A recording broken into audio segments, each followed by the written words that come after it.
I'm Lizzy. And I'm Izzy, and we need help. Each week we stumble through a new book, method, or concept that brings us one step closer to being our best self. Yes, we make fun of ourselves. And others. But mostly just ourselves. So here's to not taking self-help quite so seriously. Welcome to We Need Help. I'm Lizzy. And I'm Izzy. And this month, for the month of June, we are focusing on the topic of addiction. Last month was sex, and now we're talking addiction. Shun. We should just combine it all and do sex addiction. Oh, that would be fun. Yeah, we'll do a week on it. I think that would be fun to do. But yeah, addiction in general, like lots of different addictions out there. Yeah, we both wanted to do this because it's a huge part in both of our lives for different reasons. And Yeah. I feel like it's a huge part of everyone's life. Everyone has an addict in their family. And if you can't think of one, it's you. Yeah, it's probably you. It might be you. Yeah. And then I think what's going to be interesting about this month is we're going to be exploring the people who are in relationships with addicts. Yeah. Because they're not necessarily the victim. Ooh. Which I think that's the tendency, like, poor me. Well, but it's much easier to be in the passenger seat of the situation when you're really wanting it not to be your fault. Like, it's just, but Yeah. it's mind-boggling when you decide that you are like actually in control of yourself. Yeah. And what Candace Tranter, she's somebody we work with very closely and we love her. And she works a lot with energy. And she always said, like, what is it about me that has attracted this into my life? Yeah. And that's, I think, a good question that, people in relationships with addicts should ask. But, it's a big topic and I'm super excited. We have some great guests this month. You kind of schooled me yesterday. Cool. Like you said, oh, I did. Yeah, you said, I said, like what attracts, like you said, what kind of people do addicts target? And you're like, no, it's not a narcissist situation. You're like, if anything, the codependent, which is the cohort of the addict, actually targets the addict, which I thought was so interesting because, once I started thinking of it, like it really did make sense after saying that. And we'll explore codependency pretty deeply, I'm assuming, right? Yeah. We will. So how, obviously everybody knows how addictions affected my life. And I think you've mentioned explain it for new listeners, though. Explain. Yeah. So I'm in recovery. Yeah, I was addicted to everything under the sun. So, and I still lapse into I have to be very careful. I cannot do anything in moderation. And so recently, this last month, I lapsed into workaholism. Yeah. Like, I was saying yes to all these projects and it was like almost like a high. Yeah. Like, I would wake up in the morning and that was it. And that's how I used to be when I was a drug addict. Like, I'd wake up in the morning and the whole day was spent in the pursuit of getting high. And then, like, recently it's been in the pursuit of working. So it's really interesting how that tendency is strong with me. Like, that addict is in me. Yeah. Yeah. Yeah. I think you're so interesting because the first thing that you admitted to being addicted to was heroin, right? Yeah. Well, it was sort of, people say weed is a gateway drug, but I think alcohol is the true gateway drug for me, because it started with alcohol when I was like 15 or 16. And I remember that first drink. And I don't know if normal people remember their first drink as vividly as alcoholics do. Like, do you remember your first drink? Yeah, I was 4 years old and I took a little pinch off of peppermint schnapps right out of the refrigerator, like at my mom's boyfriend Earl's house. And I remember, like, it sucked bad. Oh, see, I remember it very differently. So I vividly remember drinking and then it felt like the solution to everything. Because I was like a very self-aware, awkward, full of fear child. Like, I was one of these children who when I was sitting in the classroom and I had to pee, I could not raise my hand and ask to go to the bathroom because I knew that all the kids were going to know that I had to pee, and that was too much for me to bear. And I had this constant pressure on myself, and I didn't have the tools to relieve it. And then when alcohol came around, it like completely relieved that fear and pressure. Like it was You like didn't give the a fuck if solution. everybody knew you had to pee. I would pee in front of people at parties. I'm like, who wants to see Look, me pee? this is cool. Watch what I can do. I'm gonna pee. So that it was the solution for me. And I remember the way I felt after taking a drink was like my soul calmed down. My Yeah. soul was like a washing machine. Like it was constantly anxious, and that calmed the anxiety down. And that would have been fantastic if all it took was a drink, because then I would have just had a drink and I would have been fine. But with alcoholics, there's something called the phenomenon of craving. Yeah. So once you take that first drink, you take another and another and another and Yeah. another, and it's very hard to stop. So it's like I took a drink and then the drink took me. Oh. They say that a lot. And that's what happens. Like I recall being very drunk at a bar and somebody would slide a shot over and I literally could not say no. I would like it was almost like I was on automatic pilot. Ooh.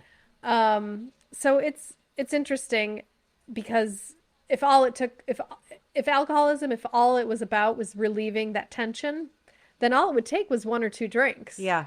But alcoholics also have what is called a physical allergy to alcohol, which makes them want to drink more and more and more once the alcohol is already in their body. So that's interesting. Yeah. I mean, once I start drinking, I definitely drink until I get a buzz, but I can't stand being drunk at all. It's like I Okay. cannot stand it. So it's like, I think that I might have, can you have light alcoholism? Because it's part of my family, big time. I don't think so. No, no. Yeah. You might just be a heavy drinker, which is that there's a difference between that too. Okay. So there's heavy drinkers and there's alcoholics. And there's people who just like drinking, but they're not alcoholics. I don't So, understand why people would, if you're going to have a drink, you might as well get a buzz. But if you're not going to have a buzz, then you might as well have an iced tea, which tastes better, yeah. or a lemon water, or, like just go. So I think I've watched alcoholism, and like it's clear. It's like I can spot an alcoholic from a mile away because I've just been lucky enough to be raised with an alcoholic. My mom's in recovery. And I've just watched their tendencies so closely that, like, Yeah.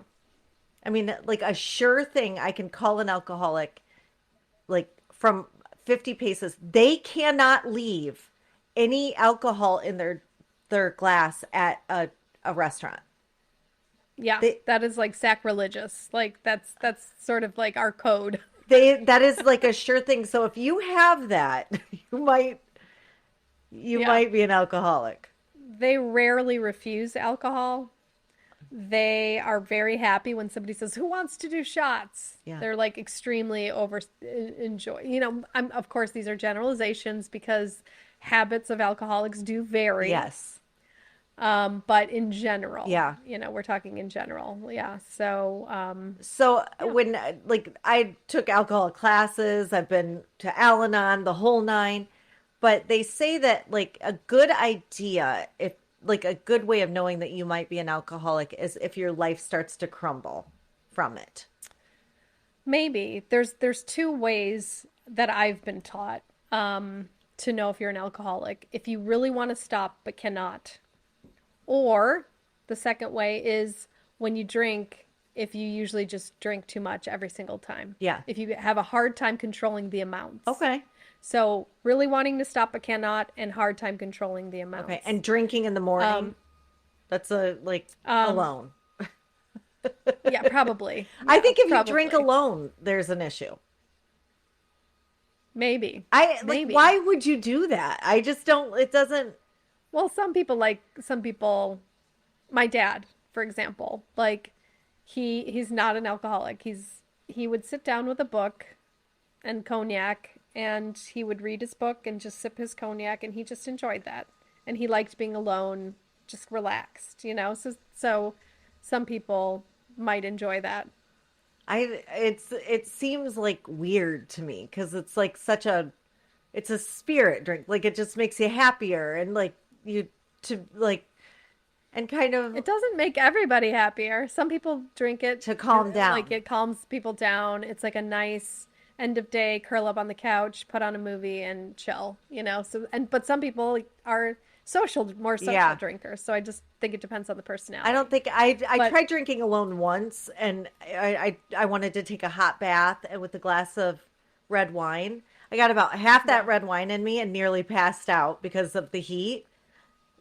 That was it. Like I've never drank alone after that. Oh, that is so funny. Yeah. Yeah, that is so funny. Yeah, there's a difference, an interesting difference between heavy drinkers and alcoholics. For those of you out there who might think, am I a heavy drinker or an alcoholic? For heavy drinkers, alcohol is the problem. For alcoholics, alcohol is the solution. Mm. So heavy drinkers put aside the alcohol, problem solved. All good. Yeah. Alcoholics put aside the solution. They have no other solution for that tension that I was talking about, and sometimes they get much worse. Yeah. Much worse. And So I know that's a dry loads drunk. of alcohol. That is a dry drunk. And so alcohol is their solution. Therefore, they need a new solution in its place. Usually therapy, AA, some kind of solution. Yeah. They need something in the place of the alcohol because you're taking their solution away. Oh. And that's You know, so hell. that's hell. I know so many people who are that they got much worse. It is literal hell to be in a place where you get zero relief because alcohol provides some kind of relief. Even though the consequences are bad, Uh-huh. you get the relief. If you take away the relief, the person is in constant emotional pain. And I've witnessed it. It's pretty awful. Can you just never start drinking but still be an alcoholic? That is a really interesting question, and I'm not sure. I'm not sure about that. I think, The reason I'm asking is because I know some people that they my mom is in recovery, but there was a good amount of time where like her drinking would destroy family events. It would it was very tough on a lot of us. But I mhm, know people who have never drank that they don't mind just destroying an event. they might just be assholes. But like they're just Yeah. like it's tumultuous. It's like when you Yeah. know, and I'm like, They might just be narcissists or assholes. And the question is, if they started drinking, would it slightly improve? Right? right, So alcohol for alcoholics very often provides relief. okay, So would a drink provide relief? yeah. That is the question. So for all those people, you're Would it like, make it she better? needs to have a drink, and then She needs, yeah, yeah, yeah. To tell you the truth, like sometimes you almost would rather be around somebody who's drinking than a dry drunk because a dry drunk is so angry because they angry. have zero relief and there's so much tension Yeah, that it's insane. So it's almost like I'd rather have somebody just drink and pass out than be angry all the right, time. So right. yeah, so that's interesting. And I feel like, this is such a crazy subject because for me, I grew up with an alcoholic. My mom was Yeah, the best mother, and yeah, also she would disappear. So it was like, yeah, I've watched alcoholism do a number on a lot of people. And then I mean, this whole life of mine, I would much rather walk with the broken than walk with the righteous. Much rather. So I've watched this disease kind of wreak havoc on the people I love. And it's like, you know, it's such a complex thing because addiction really strikes some magnificent people. yeah. It's Because sensitive artists, empaths, it's all about this. Like I always thought I was a very sensitive very sensitive child, Right. you know, I, to the point where I could not stand that sensitivity. It was, quote Yeah. unquote, oversensitive. I needed something. Yeah. I needed something to numb that extreme self-consciousness. Yeah. My mom says like she's like super sensitive to being in any discomfort at all. Yeah. And like my whole family is. I feel like that way. We're very sensitive people. But like Yeah. I think that's why Jesus walked with the broken, because they were so much more interesting. They were like, I would much rather like know the stories of somebody that has really lived a life and has depth from that life. And I like, so it really strikes the most brilliant people we have, I think. That's interesting that you say that about Jesus, because I was reading, I think, a book or an article about it saying that also the reason Jesus liked walking with those people is because they were more open to change and than the kings, Yeah, the righteous. right? The righteous, they didn't have that ego. Like the righteousness, the people weren't willing to change, and the people who are on rock bottom, Yeah, they're willing to do something to change their life. yeah. But he was So throwing some mixed signals with making that wine. we gotta all blame our alcoholism on Jesus. If it wasn't for that That's why wine. you're like every time you come home and that Uh, person's drunk, you're like, Jesus Christ. so he's like, He's sorry, like, oh, my bad. I didn't mean it.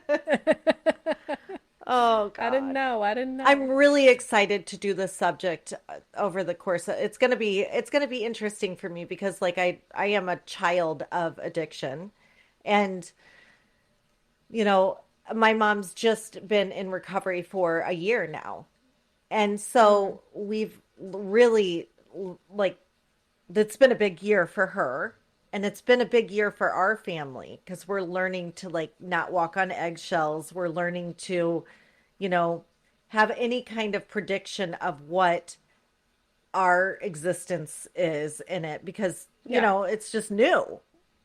Well, what's interesting is, and I think this is what people who are in any kind of relationship with addicts must learn, or must. That's a strong word. Should, Yeah. maybe, or it is suggested. To stop focusing on the alcoholic and start focusing on That's yourself. what I've, Because that's the whole thing. Can't walk on eggshells. Like, leave it. Leave the alcoholic to do their thing. You focus on you. yeah. And that is so hard to do because the whole life has been focused on taking care of the alcoholic. And that's been the epicenter of the sick family structure. Yeah. So it's like now it's like everybody's just going to start taking care of themselves. And that's hard to Yeah. do. It's like, I think it's like when somebody's had cancer for a really long time and you've been like stepping and fetching and like all just terrified that that person's going to die. And then all of a sudden they're in Yeah. remission and you've let your Yeah. whole life go. Yeah. Not saying that I have done that, but I mean, there have Yeah. been many times when anybody else did what to me what she did, and I would like, no way. And but Yeah. and because you love somebody or because you're, kind of programmed that way, I haven't, done what was right for myself. So it's just been a really cool year of doing what's right for my family. Yeah. What's also interesting is very often when the alcoholic starts getting better, the people around don't know how to handle it because they've been in care. Oh, sorry. They've been in care. Yeah. They've been in care mode of the alcoholic, so they lose their purpose. Yeah. So very often I hear like, I got sober and we got a divorce because the other side was no longer like who am I if I'm not the person, the victim who is taking care of this alcoholic, Yeah. you know? Somebody, So that's also interesting. We're going to explore that as well. yeah, somebody said, the vicious part of codependency is you try to control everything and fail, or you are not in control of anything and you're a victim. So your options as a codependent always are being a victim or a failure. Yeah. And that's like kind of, that should be easy to let go, but it's not. Because No, you're it addicted really to being a isn't. victim or a failure. Yeah, and I'm super excited for our guest next week. She's check out her Instagram before we have her on. Her Instagram handle is I did not kill my husband. I love it. And she has a really amazing story and it's all about that. So she's gonna share with us next week. So I'm super excited to have her on. I am too. I'm really excited. I'm just thank Yeah. you for doing this subject. I think it's like you're a wealth of knowledge. And Yeah. I've wanted to talk about this for so long with you because it is a huge part of your life. And Yeah. like, just thank you for doing it with us. I appreciate it. Yeah. I'm excited. It's a, yeah, it is a huge part of my life. And I talk about it here and there, but, um, yeah, it's recovery it has to be the first thing in my life. Otherwise, if I'm drunk, nothing else is going to work. And I think my mentor always says, like, don't let the life recovery gave you get in the way of your recovery life. And that is always, like, I always remember that. Like, I have this life thanks to my recovery. So that has to go first. Yeah. Well, we will be exploring that life. And yeah, Yeah, I'm really excited to do it. And I love I you. am too. I love you too. And we will see you next See you next Tuesday. Tuesday. Thanks for joining us this week on We Need Help, the podcast, the duct tape of self-help. Please visit our website, weneedhelpthepodcast.com, where you can find links to the show on Apple Podcasts, Spotify, Stitcher, YouTube, and all the others, so you'll never miss a show. You'll also find links to the books we've reviewed and our amazing store. If you enjoy this podcast, go right now, because if you're anything like us, you'll never do it later. Like and share our page and episodes on Facebook, Instagram, YouTube, or just tell a friend about the show. That would help us out too. Also, feel free to let us know what you need help with, and we'll try to cover it in a future episode. You can also find us on Instagram at we need help _ the podcast. Thank you for listening.